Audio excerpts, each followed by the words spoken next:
bring in Louis Riddick. You can't blame him for anything other than being great. ESPN, NFL, and college football analyst. What's Micah Parsons doing here? Yeah, Dan, there's been a little bit of a movement amongst today's players to kind of clap back at the media, especially when the coverage turns a little bit negative or critical. And look, as a former player, I sometimes understand what they're saying when they feel as though, the criticism crosses a line to where it becomes personal and becomes a little bit over the top. It becomes a little bit more dramatic and not really objective. And I get that because sometimes it does get that way. When it comes to Dallas, of course, you're exactly right. We all talk about Dallas too much because everyone likes to hear about Dallas. And Micah knows on the plus side, he's got people from around the globe talking about him as the next Lawrence Taylor. Yeah. If he was playing for Jacksonville, would they be talking about him the same way as they're talking about him now? And that's not any slight against Jacksonville. No. And when things don't go great for him and his quarterback, of course they get a lot of attention. But you know what? I will say, I do get a little bit, though, about how we have to be careful to not swing from one week to the next going, this guy absolutely stinks, didn't put in any work, and didn't, is a guy who's letting his team down, to the next week going, this guy is transcendent. We've never seen anything like it. We got to stop doing that because we know better, meaning all of us as analysts, and that we all know that the truth probably lies somewhere in the middle and that there's always reasons for swings, right, in terms of player performance. And usually that reason is, here, I'm going to really break something, that nobody's ever heard before on your show. Yeah, but everybody has hot takes, though, Louis. That's why. Yeah. That's why it's reactionary. It's week to week. It's, the Cowboys are terrible. They can't win with Dak Prescott. To Dak playing great the other night to, hey, if he plays like that, defense plays like it just goes along with the territory, unfortunately. But I just think context then is sometimes something that we need to provide a little bit sometimes. Right? So if Dak is throwing a bunch of interceptions, right? If he has 2-3 interceptions in a game, or Micah's not, getting a lot of pressures or hits or hurries, then tell me why. Tell me why isn't it? Was Micah getting double teamed? Were they sliding protections to him all the time? Was he playing with a bad ankle? This takes me back to like my scouting days, man. I remember this so vividly one time. We were in a free agent meeting once, and we were evaluating a linebacker. And our position coach in Washington at the time had crushed this dude. Crushed him. And we were all sitting there going, wait a minute. Like, we all, like, to a man have said, like, this guy's like one of the top players at his position. And he was like, nope, I don't see it. We're going to have to talk about that. I don't see it. I think this guy sucks, blah, blah, blah. And I remember I asked him, I said, what games did you watch? And then he points to like 4 or 5 games. I'm going, do you know that he is coming off of a high ankle sprain, was playing through it, was advised not to play? And he was like, because you mean, so that's why he didn't have the explosiveness and couldn't run.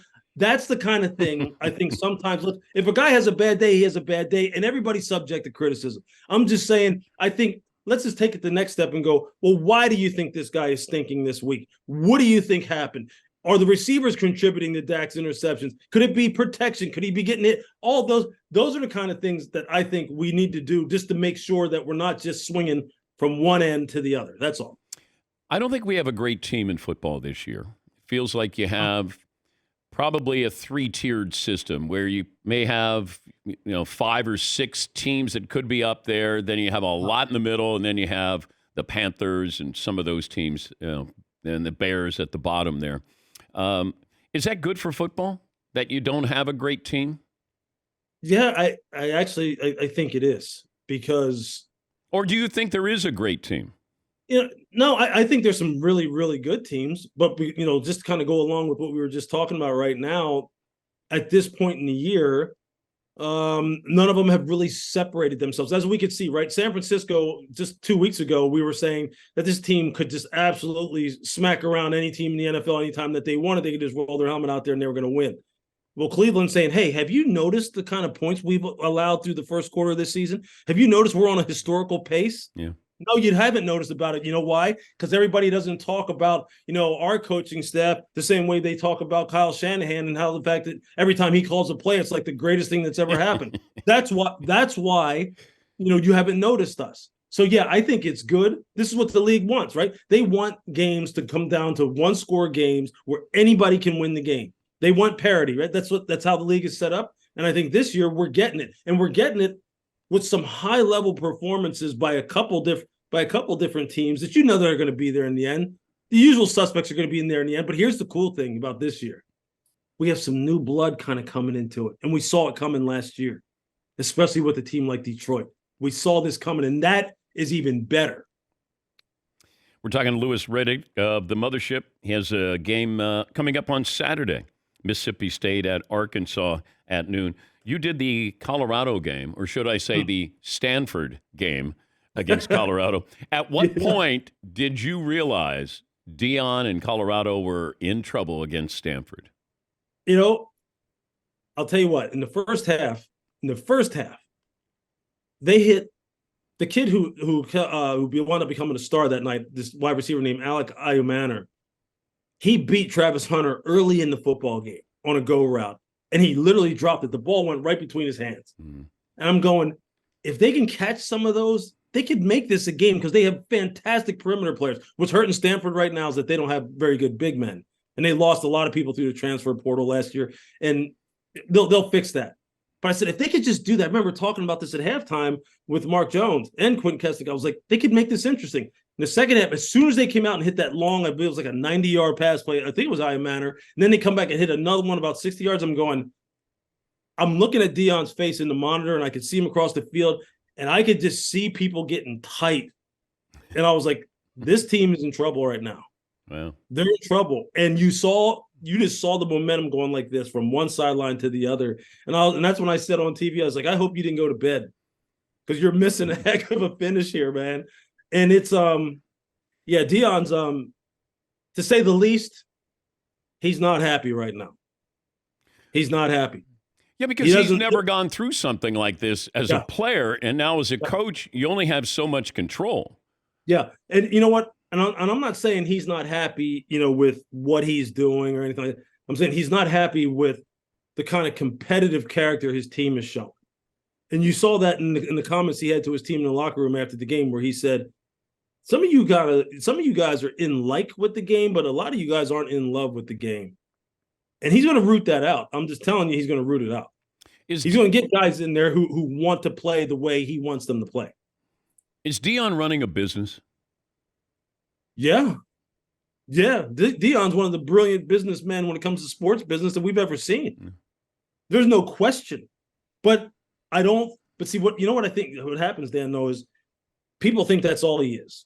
That everything's just about the dollar and just about the notoriety and the commercials. The guy is an old school at heart, absolutely one-of-one alpha competitor. I know I've seen it in person as a player when I was with him in Atlanta, and talking to him now twice and maybe talking to him again here in the near future for another game. He wants to win bad. And he's building it on old school principles, but using new school methodology, which is, I'm going to exploit this transfer portal to the utmost because I can. It's the rule, and it works. We'll see. If Bill Belichick asked you to be his GM, that'd be pretty cool. How challenging would it be, though? Bill has to relinquish that. You're in control of Bill Belichick. Yeah. How would that work? You know what? That'd probably bring back some nightmares for me, quite honestly, man. But I would accept the challenge, that's for sure. Look, he's having been coached by him and Nick at the same time. Look, it's been a long time since I was under that kind of pressure from guys who have the kind of standard that those two have. I'm a different person now. It would be fun. I'd love to do it, quite honestly. If that opportunity ever came up, of course, I'd love to do that kind of thing. I think the question, would be for him, though. Like, hey, look, man, we got to work on this kind of thing together. And it's not, as long as he would have the right mindset about it and he could just focus on football, if it ever came to something like that, then of course he's the greatest coach of all time. I don't care what's happened recently with his football team as far as some of the maybe decisions he's made constructing his staff and the team. As far as tactics, scheme, strategy, there's nobody that's been on his level. Nobody. So I think anybody would be better served to go be around him and help him out than to take the position that no, that wouldn't be a good opportunity. That'd be a great opportunity. It'd be an opportunity of a lifetime.